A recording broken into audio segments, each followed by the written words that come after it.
மீடியாவிலே பணியாற்றி கொண்டிருந்த நேரத்தில் அவருக்கு இஸ்லாம் கிடைத்தது என்பதுதான் இங்கே நாம் கவனிக்க வேண்டிய அம்சமாகவும் இருக்கிறது. சகோதரி லாரன் பூத் அவர்கள் இஸ்லாத்தை ஏற்றுக்கொண்ட அந்த வழி என்பது ரொம்ப வித்தியாசமான ஒரு வழிமுறை. ஏன்னா இஸ்லாத்தை ஏற்றுக்கொள்வதற்கு அவர் ஆரம்பமாக குரானை படிக்கவில்லை, அல்லது நபிகள் நாயகம் ஸல்லல்லாஹு அலைஹி வஸல்லம் அவருடைய வாழ்க்கை வழிமுறைகளை எல்லாம் படிக்கல.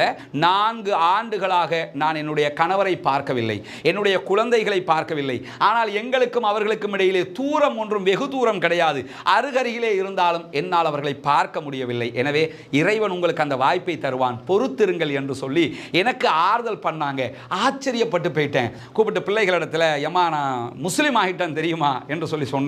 சொல்லும்போது அவங்க ஏதோ கிசுகிசுத்துக்கிட்டாங்க. உடனே கொஞ்சம் நில்லுங்கன்னு சொல்லிட்டு ஓடி போயிட்டாங்க. போனவங்க கொஞ்ச நேரத்தில் சில கேள்விகளோடு என்னிடத்தில் வந்தார்கள்.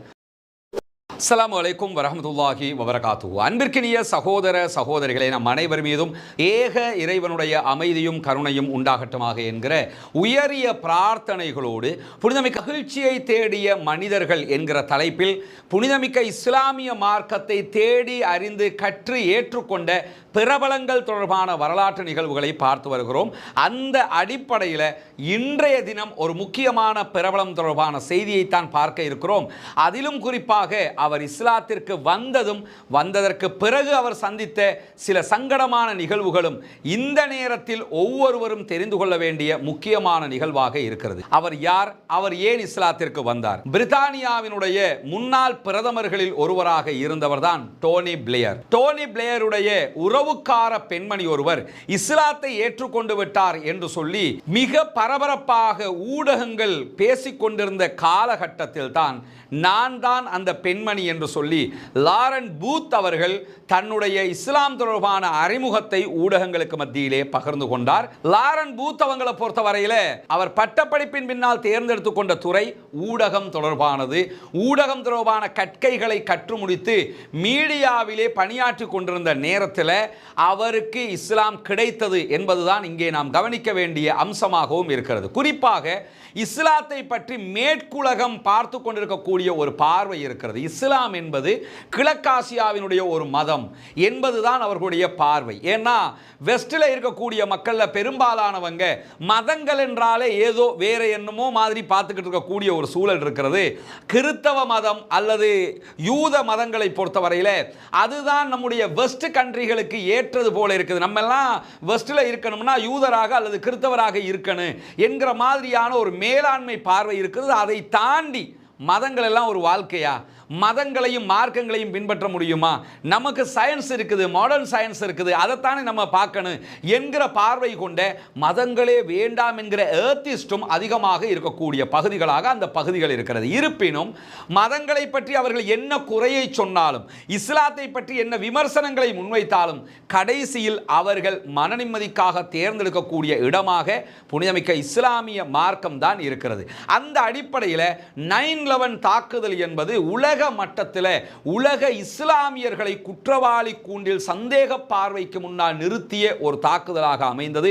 ஒசாமா பின் லேடன் என்கிறவருடைய தலைமையில் அமெரிக்காவினுடைய இரட்டை கோபுரங்கள் மீதான தாக்குதல் நடத்தப்பட்டதாக அமெரிக்கா அன்று முதல் இன்று வரை சொல்லிக் கொண்டிருந்தாலும் அதனுடைய பின்னணிகள், அந்த தாக்குதலில் ஈடுபட்டவர்கள் யார் என்கிற பல உண்மைகள் எல்லாம் இன்றைக்கு வெளிவந்து கொண்டும் இருக்கிறது. அது ஒரு புறம் இருக்க, இந்த 9/11 தாக்குதலுக்கு பின்னால் ஊடகங்களில் முஸ்லிம்கள் என்றால் பயங்கரவாதிகள், இஸ்லாம் என்றால் பயங்கரவாதத்துக்குரிய மார்க்கம், முஸ்லிம்கள் என்றாலே குண்டு வைக்கக்கூடியவர்கள் என்கிற ஒரு பிம்பம் உருவாக்கப்பட்டது மட்டுமல்லாமல் ஒருவர் நீண்ட தாடியை வைத்து தலையிலே ஒரு குல்லாவை போட்டுக்கிட்டு ஒரு ஜுப்பாவை போட்டுக்கிட்டு இருந்தாருன்னா இவர் அடுத்ததாக குண்டு வைக்க போறாரோ என்கிற விதமாக ஊடகங்கள் இஸ்லாமியர்களையும் அரபிகளையும் ஜுப்பானிய கூடிய விதத்தில் இருக்கக்கூடியவர்களையும் சித்தரித்துக் கொண்டே இருந்தார்கள். அந்த தாக்கம் சகோதரி லாரன் பூத் அவர்களுக்கும் இல்லாமல் இல்லை.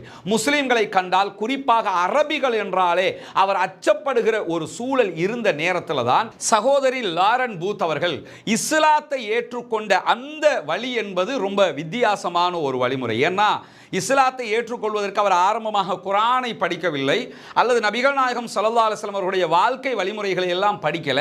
அவருக்கு இஸ்லாம் கவர்ந்த இடம் எது என்று சொன்னால் பாலஸ்தீனத்தில் காசாவிலும் மேற்கு கரை என்கிற வெஸ்ட் பேங்கிலும் இருக்கக்கூடிய இஸ்லாமிய பெண்களுடனான பழக்கம்தான் அவரை இஸ்லாத்தின் பால் ஈர்க்க வைத்தது. அதற்கு பிறகுதான் அவர் குர்ஆனை படிக்கிறார், நபிகள் நாயகத்துடைய வாழ்க்கை வழிமுறைகளை படிக்கிறார். அதன் பின்னால் அவர் இஸ்லாமிய மார்க்கத்தை முழுமையாக ஏற்றுக்கொள்கிறார். முதல்ல நம்ம என்ன கவனிக்கணும்னா, இஸ்லாத்தை ஒருவர் ஏற்றுக்கொள்வதற்கு பல வழிகள் இருக்குதுங்க. என்ன காரணத்தினால் கூட அவர் இஸ்லாத்தை நோக்கி வர முடியும். குர்ஆனை படித்து வரலாம், வந்ததற்கு பிறகு குர்ஆனை படிக்கலாம், முஸ்லிம்களுடைய நடைமுறைகளை பார்க்கலாம். ஒவ்வொன்றை பார்த்து ஒவ்வொருவர் இஸ்லாத்திற்கு வருவார்கள். நபிகள் நாயகத்துடைய காலத்திலேயும் கூட அப்படியான பல சம்பவங்கள் நடந்திருக்கிறது. நபிகள் நாயகம் ஸல்லல்லாஹு அலைஹி வஸல்லம் அவர்களை வெறுத்து ஒதுக்கிய பல பேர் நபிகள் நாயகத்துடைய நடைமுறைகளை பார்த்ததற்கு பிறகு இஸ்லாத்தை நோக்கி வந்திருக்கிறார்கள். சுமாமத் இப்னு உஸால் ரலியல்லாஹு அன்ஹு வரலாறு அதற்கு மிக நெருக்கமான அழகான வரலாறு. எனக்கு உலகத்திலேயே மிக வெறுப்பான ஒரு நகரம் இருக்கும் என்றால் அது மதீனா நகரம் தான் என்றார் சுமாமத் இப்னு உஸால் ரலியல்லாஹு அன்ஹு அவர்கள். அதே போன்று இந்த உலகத்திலேயே எனக்கு பிடிக்காத ஒரு மனிதர் இருப்பார் என்றால் அதுவும் முஹம்மது நபி அவர்கள் மாத்திரம்தான் என்று சொன்னவர் ஒருமுறை நபிகள் நாயகம் ஸல்லல்லாஹு அலைஹி வஸல்லம் அவர்களுடைய இராணுவத்தினரால் கைது செய்யப்பட்டு மஸ்ஜிதுன் நபவியிலே சிறை வைக்கப்படுகிறார். பள்ளி வாயிலுக்குள் தான் சிறைச்சாலையும் அமைந்திருந்த காரணத்தினால முஹம்மது நபியுடைய நடவடிக்கைகள், அவர் என்ன சொல்லுகிறார், எப்படி நடக்கிறார், மக்களோடு எப்படி பழகுகிறார், மக்கள் அவரோடு எப்படி பழகுகிறார்கள், எல்லாவற்றையுமே கண்ணுக்கு முன்னாடி பார்ப்பார். ஒவ்வொரு நாளும் முஹம்மது நபி வந்து கேட்கிறாங்க, என்னப்பா சுமாமத் இப்னு உஸால் அவங்களே இஸ்லாத்தை ஏத்துக்கிறீங்களான்னு கேட்கிறாங்க. மறுத்துறாரு, முடியாதுன்றாரு. ஒரு முறை நபிகள் நாயகம் ஸல்லல்லாஹு அலைஹி வஸல்லம் அவங்க வந்து ஓகே உங்களுடைய சிறைவாசம் போதுமானது, நீங்க வீட்டுக்கு செல்லலாம் என்று சொல்லி அவரை அனுப்புவதற்கு தலைப்படுகிற போதுதான் அவர் என்ன செய்யறாருன்னா, எனக்கு குளிக்கிறதுக்கு ஒரு இடத்தை காட்டுங்க என்று சொல்லும்போது குளிப்பதற்கான இடம் காட்டப்படுகிறது. குளித்து விட்டு வந்து சொல்லுகிறார், இந்த உலகத்திலேயே எனக்கு மிகவும் வெறுப்பான நபர் நீங்கள் தான், ஆனால் இந்த நிமிடத்திலிருந்து இந்த உலகத்திலேயே எனக்கு மிகவும் விருப்பமான நபரும் நீங்கள் தான் நபியே முஹம்மது ஸல்லல்லாஹு அலைஹி வஸல்லம் அவர்களே என்கிறார்.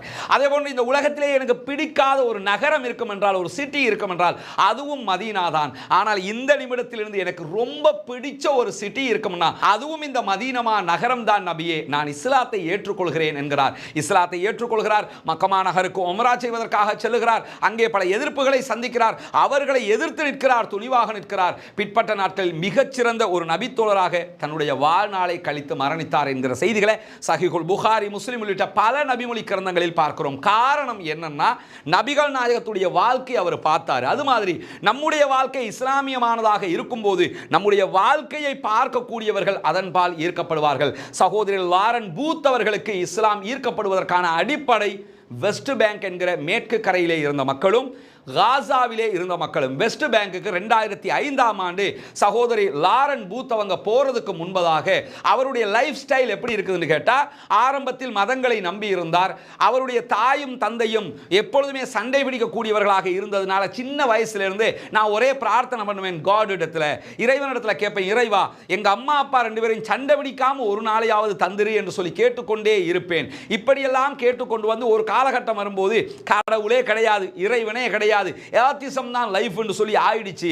இப்படி கடந்து போகிற நேரத்தில் தான் 2005ஆம் ஆண்டிலே பாலஸ்தீனத்தினுடைய வெஸ்ட் பேங்க் என்கிற மேற்கு கரை பகுதிகளில் ரமல்லாவில் இருக்கக்கூடிய அந்த பகுதிகளின் ஆட்சியாளராக இருக்கிற மஹமூது அப்பாஸ் அவர்களை பேட்டி எடுப்பதற்கான வாய்ப்பு எனக்கு கிடைத்தது. நான் வெஸ்ட் பேங்குக்கு பயணித்தேன். வெஸ்ட் பேங்குக்கு போறப்ப என்னுடைய நிலை எப்படி இருந்ததுன்னு சொன்னா, நான் போய் டெல் அவீவ் விமான நிலையத்தில் இறங்குறேன், இஸ்ரேல் தலைநகரத்தில் போய் இறங்குறேன். இறங்கும் போது நான் என்ன நினைக்கிறேன்னா, அரபிகள் நம்மளை கொன்றுவாங்களோ, நம்மளை வேறு ஏதாவது பண்ணிடுவாங்களோ, நம்மளை ஏதாவது சீண்டிடுவாங்களோ, வன்முறையை கையாண்டுருவாங்களோங்கிற பயம் எல்லாம் இருக்குது. ஒரு நேரம் என்னுடைய மனசுக்குள்ளே என்ன வந்துச்சுன்னா, இந்த நேரம் கூட வந்து உங்களுக்கு வெஸ்ட் பேங்குக்கு போக முடியாது, அனுமதி தர மாட்டோம்னு இஸ்ரேல் ராணுவம் சொல்லாதா என்றெல்லாம் கூட நான் நினைத்து கொண்டு தான் வெஸ்ட் பேங்குக்கு போனேன். ஆனால் அங்கே போய் நான் 5 நாட்கள் நின்றேன். அந்த 5 நாட்கள் என்னுடைய வாழ்நாளில் மறக்க முடியாத நாட்கள். ஆரம்பமாக பயமாக இருந்தது, அச்சமாக இருந்தது. அந்த மக்களை பார்ப்பதற்கே நான் யோசித்த நேரத்தில் என்னை நெருங்கி அந்த மக்கள் என்ன சொன்னார்கள் என்றால், அச்சப்படாதீர்கள், பயப்படாதீர்கள், உங்களுக்கு என்ன நடந்தாலும் அதை பாதுகாக்கிறதுக்கு நாங்கள் இருக்கிறோம், எங்களை மீறித்தான் யாரும் உங்களை எதுவும் செய்ய முடியும் இங்கே. எனவே நீங்க இஸ்ரேல் ராணுவத்துக்கு பயப்படுறீங்களா, வேற எதுக்கும் பயப்படுறீங்களா அந்த மக்கள் எங்கிட்ட கேட்க ஆரம்பிச்சுட்டாங்க. நான் அவர்களை நினைச்சு பயப்படுறேன், அவங்க என்ன நினைக்கிறாங்கன்னா நான் இஸ்ரேலுக்கு பயப்படுறேன்னு நினைக்கிறாங்க. இங்கே நீங்கள் யாருக்கும் பயப்பட வேண்டிய தேவையில்லை, கூலாக இருங்க, உங்க வேலையை நீங்க பண்ணுங்க, பேட்டி எடுங்க, சுதந்திரமா போங்க, உங்களுக்கு என்ன தேவைன்னு சொல்லுங்க, அதை நாங்க செஞ்சு தர்றோம்னாங்க. நான் மலைச்சு போயிட்டேன்.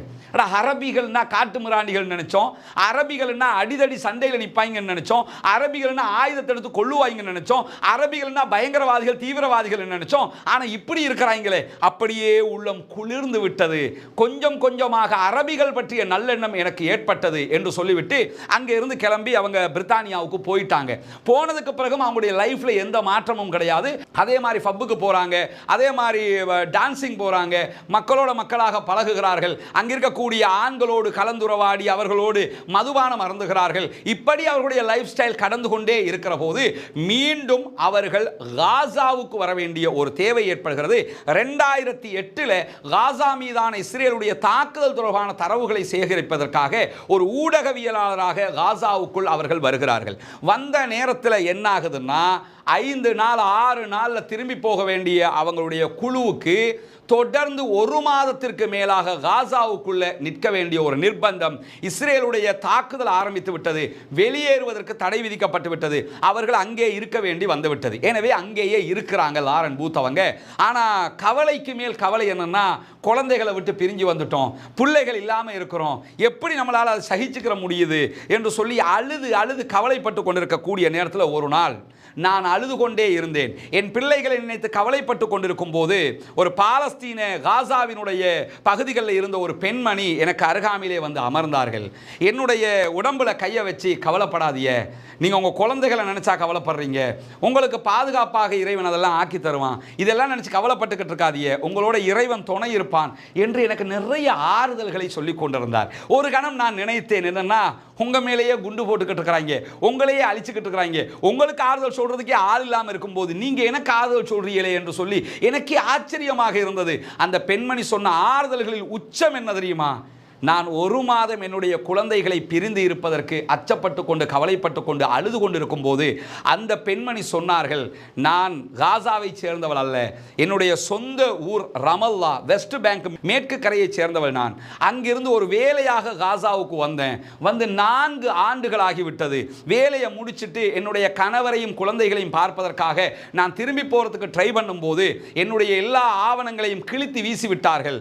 என்னை ஒரு வேனுக்குள்ள, ஒரு வண்டி போட்டு சித்திரவதை செய்தார்கள், உடலியல் துன்புறுத்தல்களை தந்தார்கள். இப்படியெல்லாம் அநியாயங்களை என் மீது இஸ்ரேலுடைய ராணுவம் மேற்கொண்டதற்கு பிறகு எனக்கு மீண்டும் வெஸ்ட் பேங்குக்கு போக முடியாமல் போயிடுச்சு. 4 ஆண்டுகளாக நான் என்னுடைய கணவரை பார்க்கவில்லை, என்னுடைய குழந்தை இல்லை.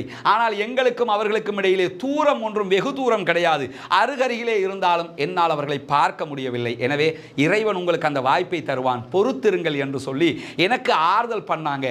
ஆச்சரியப்பட்டு போயிட்டேன். நான் 1 மாசம் தாக்கு பிடிக்காம அழுதுகிட்டு இருக்கிறேன். 4 வருஷமா இந்த அம்மாவுக்கு பிள்ளைய பார்க்க முடியல. காசாவோட நிலையே அதானே.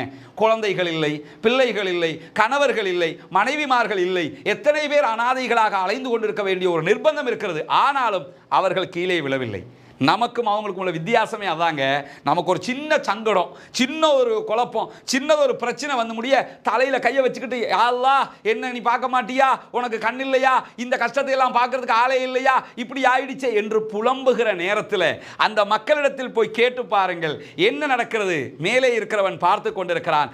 அமெரிக்கா எங்களை ஒன்றும் செய்ய முடியாது, இஸ்ரேலால் ஒன்றும் செய்ய முடியாது, அல்லாஹ்வால் மாத்திரம்தான் எங்களை அழிக்கவும் முடியும், ஆக்கவும் முடியும். எனவே அல்லாஹ்வுடைய பாதுகாப்பு எங்களுக்கு இருக்கிறது என்று நாங்கள் நம்புகிறோம் என்று அழுத்தமாக சொல்லுவார்கள். இதையெல்லாம் பார்த்து அப்படியே கவரப்பட்டு கொண்டே வருகிறார்கள். வருகிற சந்தர்ப்பத்தில் ரமலானுடைய காலகட்டமாக இருக்கிறது. லாரன் பூத் அவங்களை காசாவில் இருக்கக்கூடிய மக்கள் ஒரு ஃபேமிலி என்ன பண்றாங்கன்னா, இஃப்தார் ஒன்று வச்சிருக்கோம் வாங்கன்னு சொல்லி கூப்பிடுறாங்க. நானும் இஃப்தாருக்கு போனேன். ஒரு 18 பேர் கொண்ட ஒரு குடும்பம், கொஞ்சம் தான் சாப்பாடு இருக்கு. நான் இஸ்ரேலுடைய முற்றுகை ஒக்கிபேஷன் இருக்கக்கூடிய காலகட்டம் அது. உணவுகள் இதே மாதிரி இப்போ இருக்கிற மாதிரி ரொம்ப தட்டுப்பாடான காலகட்டம். கொஞ்சம் உணவுகளை வச்சுக்கிட்டு இஃப்தார் நடத்துகிறாங்க. என்னையும் கூப்பிட்டுருந்தாங்க. அங்கே போய் முடிய எனக்கு கடுமையான கோபம். யார் மேலே கோபம்னா, முஸ்லீம்கள் இறைவனாக நம்புகிற இறைவன் மீது எனக்கு கோபம் அப்படி என்கிறாங்க. ஏன்னு கேட்டால் இந்த மக்களுக்கே சாப்பிட வழி இல்லாமல் இருக்கும்போது அவங்கள நோன்பு பிடிங்கன்னு சொன்னா சரியா என்று சொல்லி நான் அந்த மக்களிடத்திலே கேட்டேன், என்ன உங்களுடைய இறைவன் உங்களுக்கே சாப்பிட வழி இல்லாமல் இருக்கும்போது உங்களை வந்து நோன்பு பிடிக்க சொல்லி இருக்கிறானே, இது சரியா என்று கேட்டேன். அந்த நேரம் அவர்கள் பொறுமையாக அதை கேட்டுவிட்டு எனக்கு ஒரு அற்புதமான பதிலை சொன்னார்கள். உண்மையிலேயே அந்த பதில் இஸ்லாமியர்களாகிய நாமும் பலவிடத்தம் தெரிந்து கொள்ள வேண்டிய பதில். ஏன்னா இன்னைக்கு நீங்கள் தொலைக்காட்சிகள் எடுத்தீங்கன்னா மாற்று மத சகோதரர்கள் வந்து ஏன் நோன்பு பிடிக்கிறீங்கன்னு நம்ம உலமாக்கள்கிட்ட கேட்கும்போது பசியை உணர்வதற்காக நோன்பு பிடிக்கிறோம் என்கிறார்கள். பசியை உணர்வதற்குத்தான் நோன்பு என்று சொன்னால் காசா மக்களுக்கு நோன்பே கிடையாது என்று சொல்லணும். ஏன்னா அவங்கள விட பசியை உணர்ந்தவங்க யாரு இருக்க முடியும்? பணக்காரன் மட்டும்தான் நோன்பு பிடிங்கன்னு சொல்லணும். ஏன்னா பசியை உணர்றவன் பணக்காரன் தானே உணரணும், ஏழை தான் பசி வந்துகிட்டே இருக்குமே, அப்படி என்று நாம் புரிந்து கொள்ள வேண்டி வந்துவிடும். உலமாக்களே இந்த விளக்கத்தை சொல்வதை நீங்கள் பார்க்க முடியும்.